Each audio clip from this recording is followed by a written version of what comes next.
A221, une autre vision de la télé. Bonjour chers amis téléspectateurs A221 TV, bienvenue dans votre entretien exclusif avec M. Abdoulaye Diallo, vice-président étudiant Sorbonne Nouvelle. M. Diallo, bonjour. Bonjour monsieur, comment allez-vous? Ça va bien, alhamdulillah. Super. Vous allez bien? Oui et vous? Nous sommes ravis aujourd'hui de vous recevoir sur un entretien exclusif justement pour discuter de la situation des étudiants sénégalais et surtout en cette période de Covid-19. Nous vous remercions de la disponibilité tout en sachant que vraiment là vous n'avez pas trop de temps.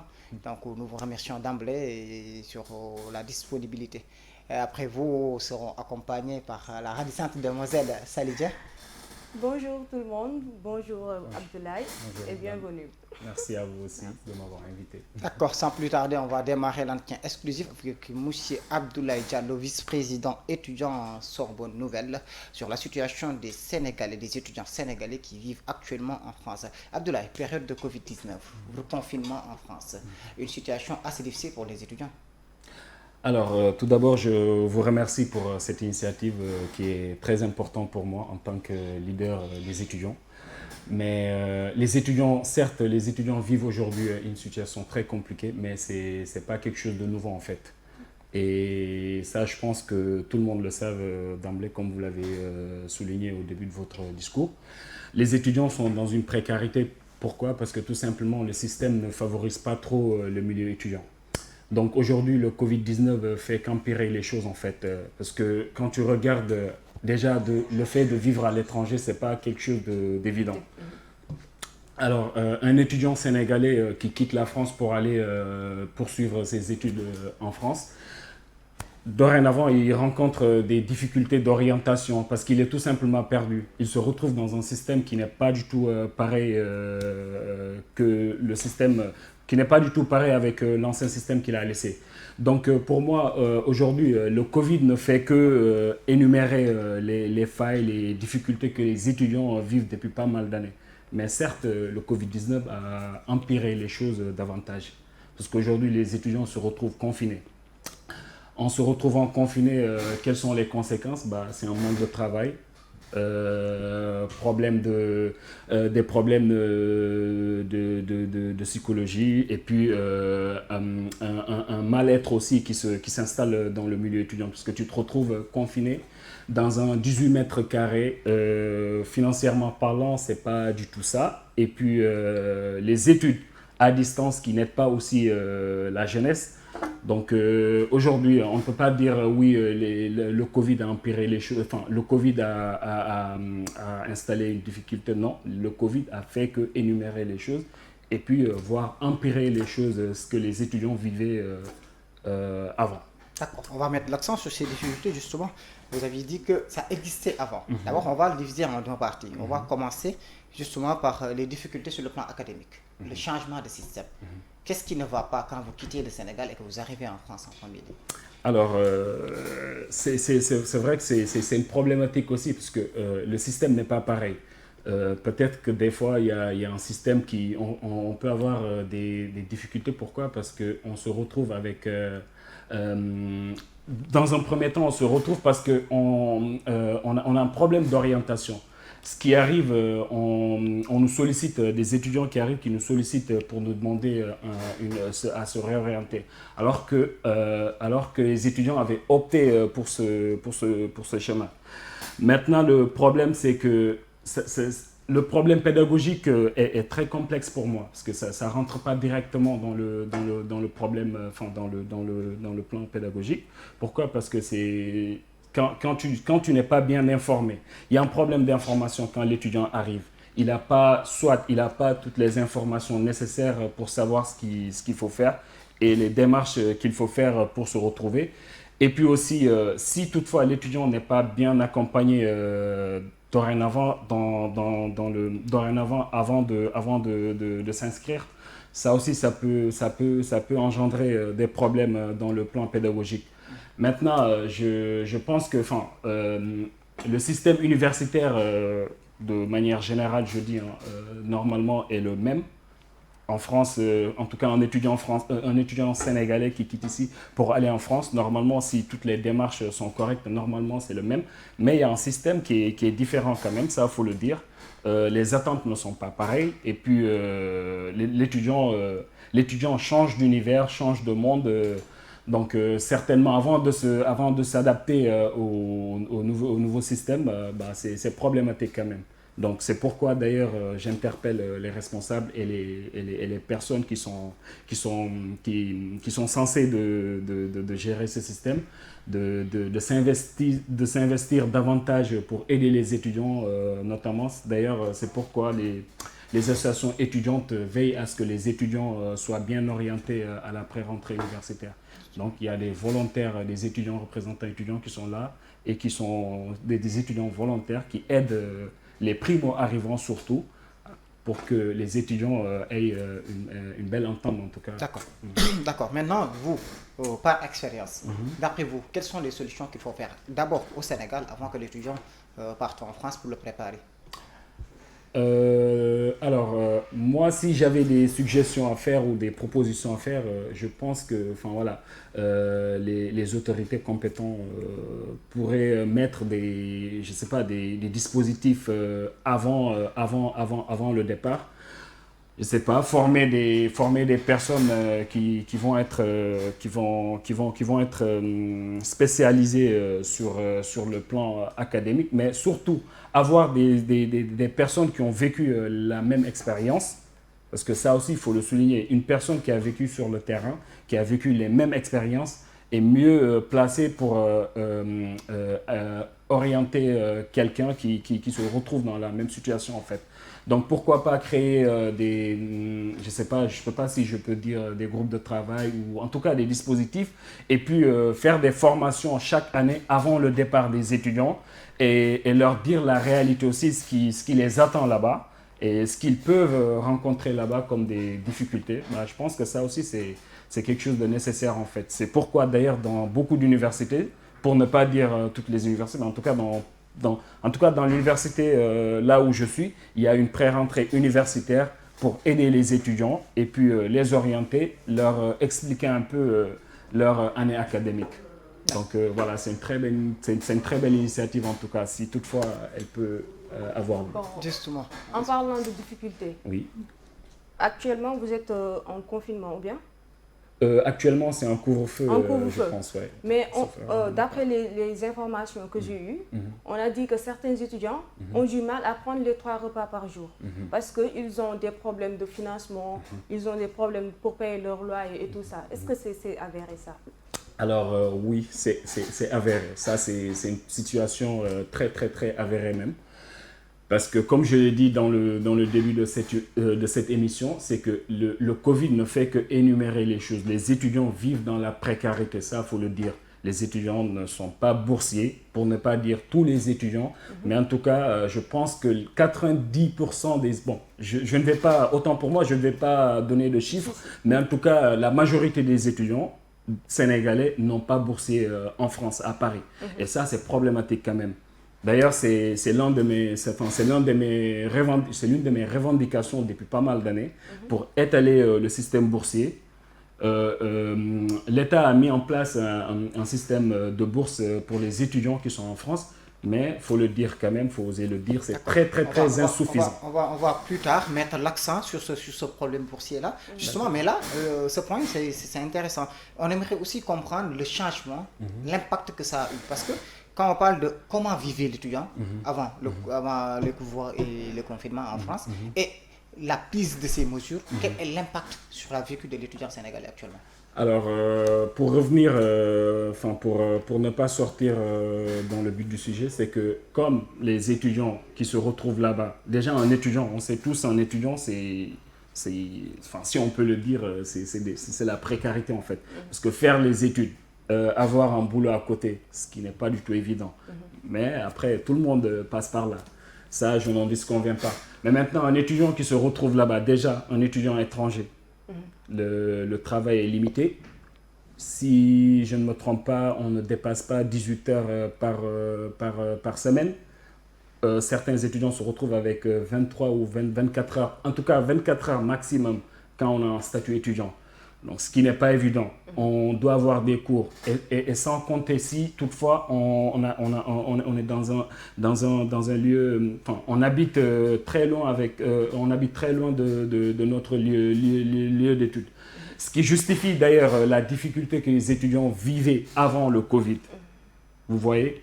Maintenant, si le Covid se rajoute à ça, certes, quand on vous dit que les étudiants n'ont pas les 3 repas par jour, c'est très, très, très probable. Je dirais même que c'est une confirmation en fait. La preuve, moi en personne, j'avais eu l'initiative au mois de décembre de créer un système de solidarité à la Sorbonne Nouvelle, récolter des dons et le redistribuer aux étudiants. Vous voyez là, on ne parle même pas que des étudiants étrangers, même des étudiants citoyens, résidents, qui se retrouvent dans les difficultés, parce que ça, il faut le dire, le système, cette pandémie a laissé et va laisser des séquelles. Ça, je pense que voilà, personne n'en disconvient.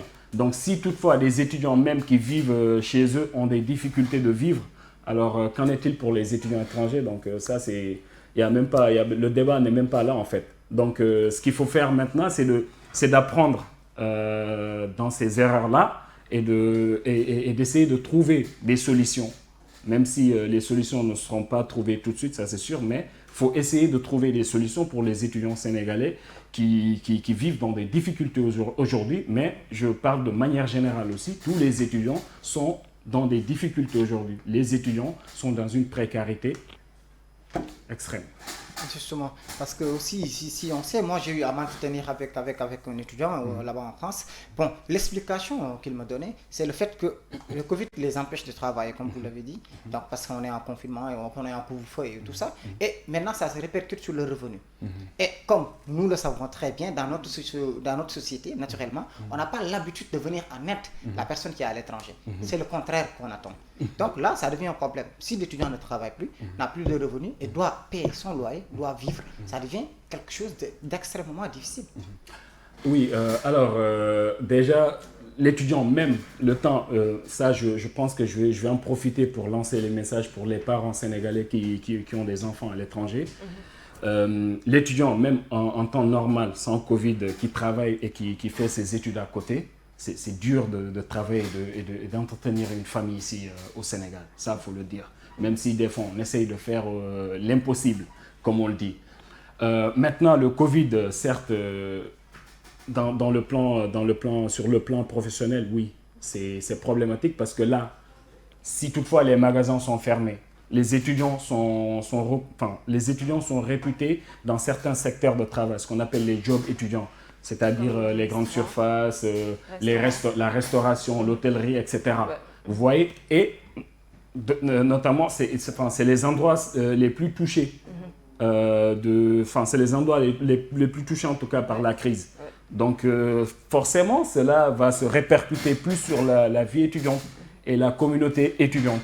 Vous voyez, maintenant, une personne qui travaillait, qui arrivait à peine de gérer sa vie, de payer son loyer, tout le monde, je pense que personne n'ignore le loyer à Paris. Donc voilà, heureusement qu'il y a des aides qui existent, des aides de l'État qui existent. Je le mets entre guillemets. Mais quel État?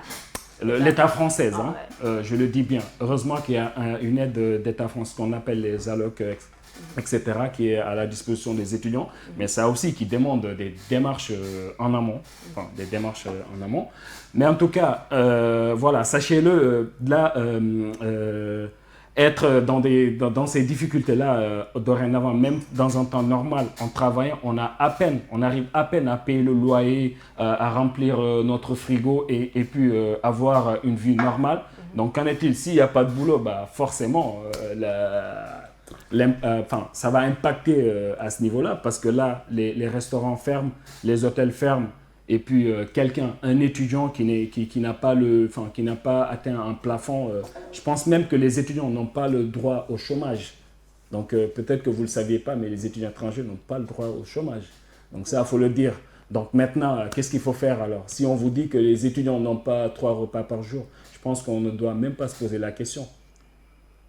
Vous voyez? Donc voilà. De l'autre côté, Sally, si on a des réactions de part? Oui, on a des témoignages. Mais si la vidéo ou bien l'appel, je ne sais pas si Ndiaga peut nous donner la réaction de Biran Pouye. D'accord. Bon, dès que c'est disponible, les gens qui veulent intervenir depuis la France, côté vidéo et intervention. Maintenant, nous revenons à Abdoulaye Diallo en attendant que l'appel soit établi. Justement, en un mot, comment pouvez-vous décrire la situation des Sénégalais actuellement? En un mot, ce que je pourrais dire par rapport aux étudiants sénégalais actuellement, c'est que les étudiants sont dans des difficultés en fait. Il faut les aider. Les étudiants ont besoin d'aide. Les étudiants ont besoin d'un réel aide en fait. Et c'est pas... je pense que le système est très loin de satisfaire les étudiants aujourd'hui. Ça, il faut le dire. Donc voilà, il faut mettre des choses en place, des choses concrètes pour les étudiants, pour que les étudiants puissent étudier dans des bonnes conditions. Ça, il faut le dire. Le système était déjà compliqué, ça je ne cesserai de le répéter tout au long de l'émission. Le système était déjà compliqué pour les étudiants et là c'est de pire en pire. Donc on demande, moi en tout cas personnellement, j'interpelle vraiment le système qui est en mesure d'aider les étudiants, de faire le nécessaire et de mettre des dispositifs concrets en place pour que les étudiants puissent s'en sortir. D'accord. L'élément est disponible du côté de la régie?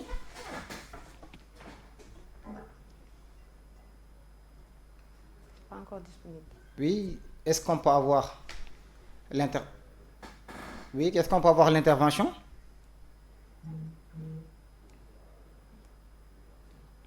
D'accord. S'il est disponible, allô, oui, monsieur? Allô? Allô, oui. Oui. Oui, bonjour. Bonjour, monsieur. Veuillez vous présenter?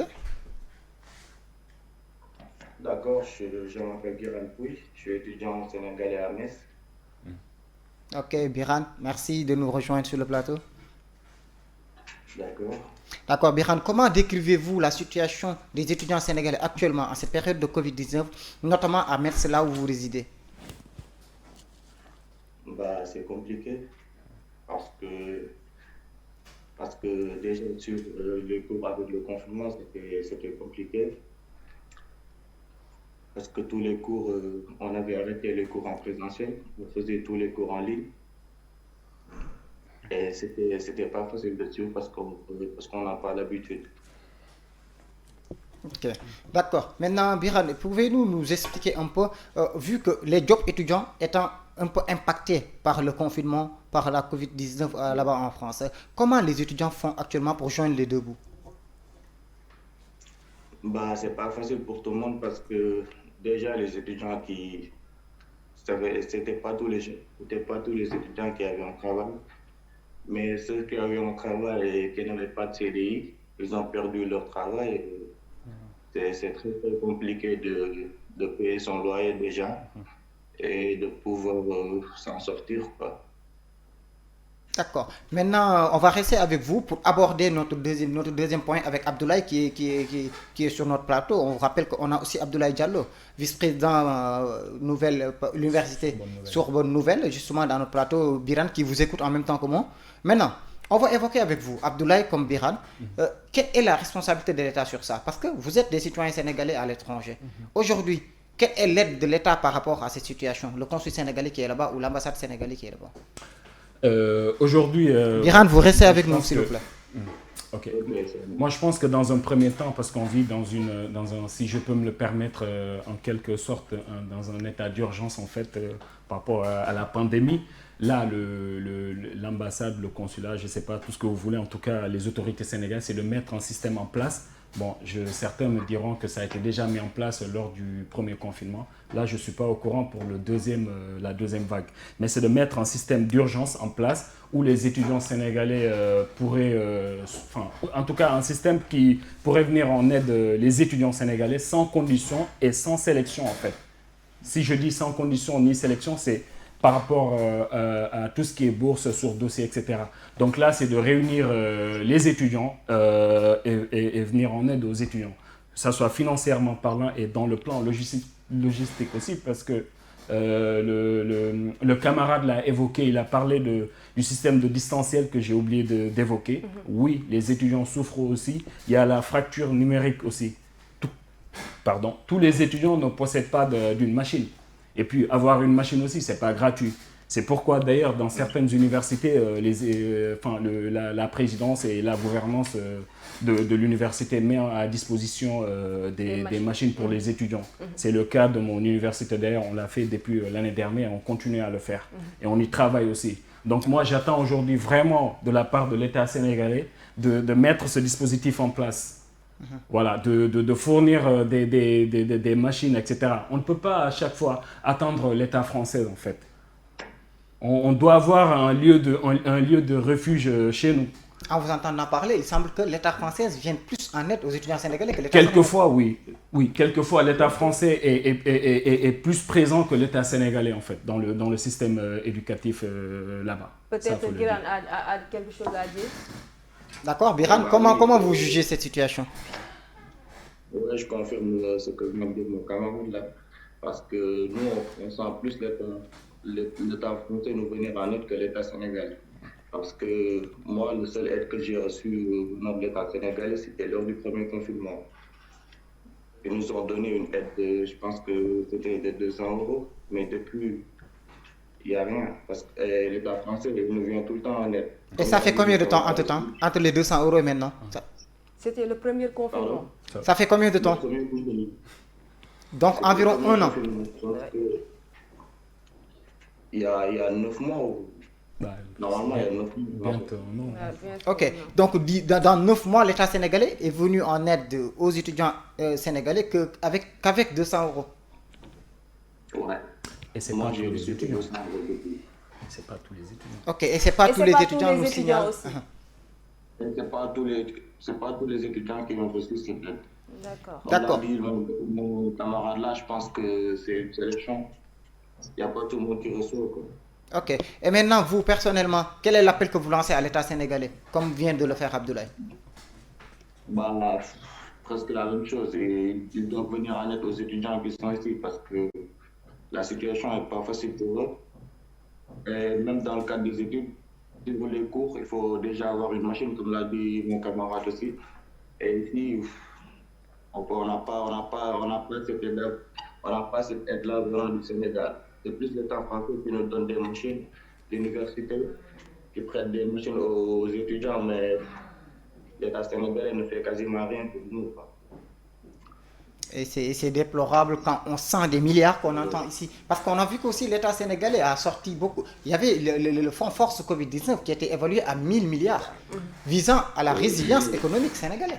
Pardon, vous dites 1000 milliards, 1000 milliards dédiés à la Sénégalais de l'extérieur ou tout le Sénégal? Tout le Sénégal. Tous les Sénégalais devraient bénéficier de 1000 milliards comme fonds de résilience économique et sociale de la Covid-19. Donc là, ça devient vraiment ahurissant quand vous dites que pendant 9 ou 10 mois, les étudiants qui résident à l'étranger et qui probablement en ont le plus besoin, justement parce que très loin de leur famille aussi, en terre étrangère, n'en ont bénéficié que 200 € et ce n'est pas tous les étudiants. Je pense que le camarade de Metz est allé dans mon sens aussi. Et puis ça, encore une fois, il faut le dire, quand on entend des milliards et des milliards, alors que la jeunesse est là, notamment les étudiants sont là à souffrir quand même, c'est déplorable. Parce que quand il le confirme, on reçoit plus d'aide de l'extérieur que de l'intérieur. Vous me comprenez quand je dis de l'extérieur que de l'intérieur? Parce que les étudiants, quand ils arrivent, et moi je suis quelqu'un à qui on sollicite dans tout ce qui va dans le sens social aussi. Parce qu'à l'université, en début d'année, je reçois pas mal d'étudiants, parce que les étudiants, quand ils arrivent, déjà, avant d'être dans une situation régulière, avoir leur carte de séjour, carte vitale pour pouvoir postuler un job, ce qui n'est pas évident déjà, ils se retrouvent d'abord dans un premier temps sans logement, ce qui est très très compliqué d'ailleurs. Donc là, qu'est-ce qu'il faut faire? Ce que je fais avec les étudiants, je les oriente dans le système social des universités. Notamment dans mon université, il y a un système social qui est là, qui appartient au CROUS. Vous voyez? Donc le CROUS, c'est pas l'État sénégalais, vous voyez? Ok. Voilà, c'est un peu dommage, mais bon, j'espère que cette situation va très vite se régler, quoi. D'accord. Salimata, il semble que, si je ne me trompe pas, vous aviez une personne ou une amie, quelque chose comme ça, qui est en France, qui vit aujourd'hui en étant sénégalais, jeune sénégalaise. Et vous entendez tout ça. Qu'est-ce que ça vous fait de savoir que vos compatriotes, vos camarades ou vos amis vivent cette situation aux yeux de l'État sénégalais qui est, entre guillemets, pas du tout réactif face à cette situation? Bon, c'est difficile et ça fait peur en même temps. Parce que moi, personnellement, quand j'entends certaines choses, ça me fait mal. Étant étudiante ici au Sénégal, ça me fait mal. Mais l'État sénégalais doit venir en aide les étudiants sénégalais qui sont en France. Parce que c'est le minimum en fait. Parce que tu ne peux pas être en France et aider par les Français alors que tu as un État ici qui doit prendre soin de ses étudiants là-bas et que, ils ne font rien. C'est un peu déplorant. Justement, donc, Biran? C'est Guiran. Hein? Guiran. Guiran est toujours avec nous? Oui, je suis là. Donc voilà, Guiran, on va vous laisser intervenir votre dernière intervention pour que vous fassiez le résumé de la situation, mais aussi vous lancez votre appel au nom de tous les étudiants, justement, et après qu'on puisse vous libérer pour ne pas trop abuser de votre temps. Ok. Je voulais aussi préciser, je voulais aussi éclaircir une chose parce que c'est dans le cadre des bourses. On donne aux étudiants qui sont en France. En fait, on demande de constituer un dossier, on fait notre dossier, on envoie tous les documents et on n'a pas de réponse. Ils ne vous disent pas, quand vous n'avez pas, ils vous disent, en fait, ils ne vous envoient pas de message pour vous dire que vous n'avez pas de bourse parce qu'il manque ceci ou cela. Ils vous laissent comme ça et vous ne savez pas pourquoi vous n'avez pas de bourse. Ça aussi, c'est à expliquer aux étudiants parce que personne ne comprend, quoi. Ok. D'accord. Donc là, les bourses aussi, c'est un problème. Il y a donc ce problème de lenteur administrative que nous vivons ici et qui vous suit jusqu'en France. Ouais. Justement, d'accord, Biran, Guiran, nous vous remercions de votre intervention. Et merci pour ta disponibilité, Guiran. Pas de souci. Merci beaucoup. Ok, merci à vous aussi, Salimata, pour diriger la situation. Ok, Abdoulaye, on va venir maintenant mettre l'accent sur ce point, l'attribution des bourses. Comment ça se passe et quel est le problème? Parce que les bourses sénégalais devraient régler ça. Si vous avez la réponse, donnez-la moi. Non. En fait, le problème du système boursier, c'est un réel problème en fait. Ça fait des années et des années que j'en parle. À un moment donné, j'avais même proposé je ne sais pas si c'est une alternative ou une substitution, si vous voulez, au dispositif qui est là-bas. À l'époque, c'était l'ancien directeur de la SGEE. Et j'ai refait la même chose avec le nouveau directeur. Mais bon, rien n'a encore abouti. Le problème de bourse, le bourse pour les étudiants sénégalais en France, c'est une problématique. Et il y a quelque chose qui ne va pas en fait. Il faut le dire. Je ne sais pas, c'est pas le système qui est là-bas qui gère. Mais je pense que c'est un problème de budget, niveau ministériel, etc.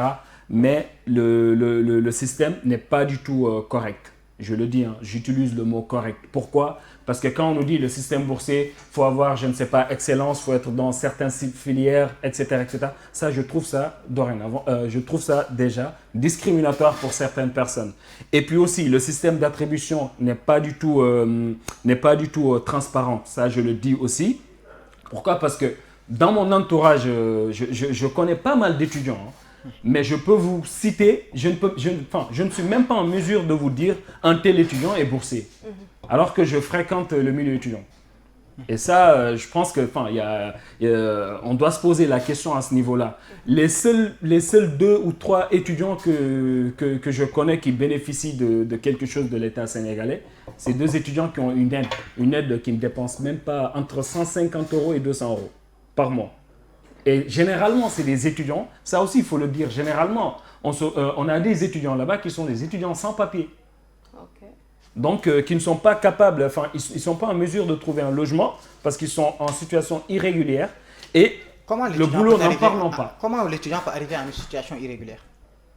Soit un étudiant qui n'est pas allé dans le cadre des études, mais qui veut poursuivre ses études, ou soit un étudiant qui s'est retrouvé dans des situations irrégulières. Pourquoi? Parce qu'il n'a pas pu renouveler ses papiers. Soit il a eu un échec dans son cursus universitaire, ou soit il a eu des difficultés, il était obligé, il a été obligé d'arrêter ses études à un moment et de reprendre. Et là, forcément, il se retrouve dans une situation irrégulière. Alors justement, on va continuer avec le système boursier pour revenir justement sur cette question de Très bien, renouvellement très bien, des titres. très bien. Donc, on nous dit, enfin, le système boursier qui est sélectif aujourd'hui, ça, il faut le dire. Nous, en tant que leader étudiant, mais il ne faut pas l'oublier, un étudiant sénégalais, parce que je suis étudiant sénégalais quand même, je le dis. Si toutefois j'ai le courage de revendiquer des choses auprès des dispositifs, des dispositifs de l'État français, donc ne pas le faire avec l'État sénégalais, ce serait un peu hypocrite de ma part. Justement. Vous voyez? Donc voilà, le système est sélectif aujourd'hui. Les étudiants, le 3/4 des étudiants ne sont pas boursiers, alors que ces 3/4 des étudiants vivent dans des situations dans une situation de précarité. Vous voyez? Et puis, il l'a dit le camarade, ce qui est encore triste, ils vont encore nous dire oui, c'est le système, c'est difficile, etc. Mais ça, on ne l'entend pas. Un étudiant qui postule pour le bourse, il postule. La minimum, c'est de lui dire malheureusement, votre demande n'a pas été retenue pour motif tel ou tel ou tel. Ou même, le minimum, votre demande n'a pas été retenue. Court. Mais le problème, c'est que quand on postule pour la bourse sénégalaise, on n'a même pas de réponse en fait. Et puis, dernière chose, c'est que voilà, les étudiants qui bénéficient de la bourse sénégalaise ne reçoivent pas la bourse tôt. Donc, avant de la recevoir, certes, ils vont bénéficier d'un rappel, mais avant de la recevoir, on a le temps de mourir. Parce que là, on parle d'une aide d'urgence. Vous voyez? Donc, le système boursier, c'est tout un système à revoir en fait. C'est tout un système à revoir et puis, faut étaler le nombre d'étudiants sénégalais qui doivent bénéficier de la bourse sénégalaise. Et là, j'en profite pour parler pour tous les étudiants de l'extérieur et non pas que les étudiants en France, parce que l'extérieur reste l'extérieur quand même et l'Europe reste l'Europe. Donc voilà, je tenais vraiment à le dire. En parlant de situation, on voit que plus de 47 000, autant pour moi, étudiants sont en situation irrégulière, en fait, en situation irrégulière parce que leurs cartes de séjour ne sont pas renouvelées. Comment vous vivez ça? Ça aussi, c'est une autre situation parce que le système en France en tout cas, le pays que je maîtrise un peu, le système est très difficile quand tes papiers ne sont pas en règle. Maintenant, cela peut découler de pas mal de choses. Soit parce que c'est le Covid qui a causé ça. Et puis là, actuellement, il y a beaucoup de démarches qui ont été suspendues. Parce que voilà, c'est comme ça, les effectifs sont réduits. Et puis le personnel, tout passe en ligne. Et puis le traitement des dossiers aussi. Bon, de ce côté-là, c'est un peu compliqué. Et puis tout dépend aussi du département de la personne. Les départements ne travaillent pas dans les mêmes conditions en fait. Par exemple, le département à Paris, 94, etc., etc. Vous voyez? Donc tout dépend du département en fait. Chaque département a sa manière d'œuvrer, sa manière de travailler. Mais ça, par contre, c'est une situation très, très difficile. Pourquoi? Parce que ça a des conséquences très, très, très, très lourdes. Quand on ne renouvelle pas nos papiers, cela est synonyme de ne pas renouveler pas mal de choses. Et certes, beaucoup de choses ne seront pas reconduites tant que le titre de séjour n'est pas renouvelé. Et là aussi, il n'y a pas quelque chose que le consul sénégalais qui est là-bas peut faire pour vous? Honnêtement, peut-être qu'il peut faire quelque chose en tant que diplomatie. Je ne suis pas trop calé à ce niveau, mais en tout cas, j'ai pas encore eu l'information que l'État, ce dispositif, le consul, la diplomatie sénégalaise a procédé à des démarches pour venir en aide au Sénégal. J'ai pas eu l'information, mais en tout cas, ça serait vraiment utile pour les étudiants sénégalais. Bah oui, parce que aussi s'ils sont déployés là-bas pour des raisons diplomatiques, c'est pour gérer ce genre de dossier. Gérer le dossier du Sénégal à l'extérieur. J'espère. Et ça devient un problème pour les étudiants. J'espère. Le consul devrait essayer de voir sur le plan administratif, justement, comment négocier avec l'État français, avec les départements français, justement pour diligenter cette situation. Oui, normalement. J'espère, mais je n'ai pas eu l'expérience à ce niveau en tout cas. Mais dans tous les cas, ce serait une idée qui sera très, très, très bienvenue en tout cas. Et cela pourrait nous soulager un peu quand même. Bon, est-ce que vous êtes au courant qu'il y a des associations françaises qui font des collectes pour le rapatriement des corps sans vie? Excusez-moi, je n'ai pas bien compris la question. Il y a des associations françaises là-bas, oui. Mais des étudiants sénégalais qui sont en France, oui. qui font des collectes. Des collectes de dons alimentaires? Non, pas de dons, mais des collectes pour faire venir leur... Je ne sais pas comment l'expliquer. D'accord, oui, je comprends. Pour vous voulez dire rapatrier les corps sans vie, ouais. D'accord. Alors ça, je n'étais pas informé de ça, mais c'est fort probable. Enfin, tout ce qu'on nous dit dans ce domaine, je le crois. Et l'ambassade dans tout ça. Parce qu'on nous signale que c'est pas Ernest, je ne sais pas. Ernest Diompi. C'est justement, Diompi, c'est ça. Ernest Diompi est décédé, on a vu l'annonce.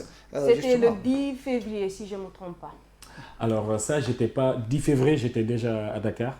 Donc c'est ce qui justifie peut-être pourquoi l'information n'est passée sous le nez. Mais si on le dit oui, et là, encore une fois, c'est vraiment dommage parce que, comme vous le dites, la diplomatie sénégalaise est là pour notamment gérer ces genres de situations quand même. Donc oui, c'est possible, mais c'est vraiment dommage encore une fois. D'accord. Maintenant, comment justement évaluez-vous l'intervention de la diplomatie sénégalaise à votre niveau, vous, en tant qu'étudiant? Alors, moi, en tant qu'étudiant, à mon niveau, je pense que, il y a des choses qui... l'État a mis des choses, l'État a mis des dispositifs en place, ça, il ne faut pas le nier quand même, mais à mon niveau, et en toute objectivité, c'est très, très insuffisant, en fait. Que ça soit dans le plan logement, financier, pédagogique, accompagnement, et aussi après le diplôme. Parce qu'après le diplôme, là aussi, il y a un cas à étudier aussi. Parce que certains étudiants se retrouvent là-bas aussi, après le diplôme, soit ils se retrouvent en étant sans papier, ils ne peuvent pas rentrer parce que avant de rentrer, il faut rentrer avec quand même un minimum, ou ils sont là-bas, ils ont des papiers, mais sans travail, alors qu'ils pouvaient servir le pays. Mais tout ça, l'État doit mettre en place... je pense qu'il le fait déjà, mais il doit encore rajouter davantage d'investissement à ce niveau-là. Parce que récupérer les enfants du pays et leur mettre dans des bonnes conditions pour qu'ils travaillent, je pense que ça aussi c'est... Le rapatriement des cerveaux sénégalais. Voilà, ça aussi c'est au bénéfice de l'État, ça faut le dire. D'accord, si Salim n'a plus de questions, on va vous laisser justement dire votre dernier mot. Alors mon dernier mot, je pense que je vais commencer par vous remercier d'abord, parce que là je me retrouve dans mon élément qui est le milieu étudiant, et puis si j'ai quelque chose à dire, c'est que le combat continue, le combat continuera. Les étudiants sont dans la précarité et vraiment aujourd'hui, les étudiants ont besoin d'aide. Les étudiants ont besoin d'aide. Les étudiants avaient besoin d'aide avant la crise sanitaire. Aujourd'hui, ce qu'il faut souligner en tout cas, c'est que la crise sanitaire ne fait que énumérer les choses et empirer les choses. Mais ce n'est pas parce que les étudiants étaient dans des bonnes conditions. Donc aujourd'hui, on attend vraiment à ce que l'État trouve des solutions. Et puis à ce que l'État réponde à la jeunesse sénégalaise de la diaspora de manière générale. D'accord. Donc, on vous remercie Abdoulaye. Nous rappelons que nous étions en entretien exclusif avec M. Abdoulaye Diallo, vice-président étudiant Sorbonne Nouvelle, avec qui on a discuté de la situation des étudiants sénégalais qui vivent en France. On a aussi eu l'intervention de Guiran Pouy, qu'on remercie de partage. Justement, on vous remercie aussi Salimata pour les recherches et d'avoir diligenté les interventions. Abdoulaye, merci à vous. Merci à vous aussi. Et puis j'espère à bientôt. D'accord, à bientôt, on espère aussi. Allez, c'est moi qui vous remercie. Merci à vous aussi, chers téléspectateurs A221 TV. On vous demande de rester avec nous sur le direct. On va bientôt passer à la conférence de presse des ministres de la Santé, Abdoulaye Diouf Sarr, le ministre des Affaires étrangères, Aïssata Tall Sall, le ministre de l'Éducation nationale, Mamadou Talla, et Souleymane Ndéné Ndiaye, ancien Premier ministre. Justement, je vous propose de le suivre. À très bientôt, à 13h, Inch'Allah.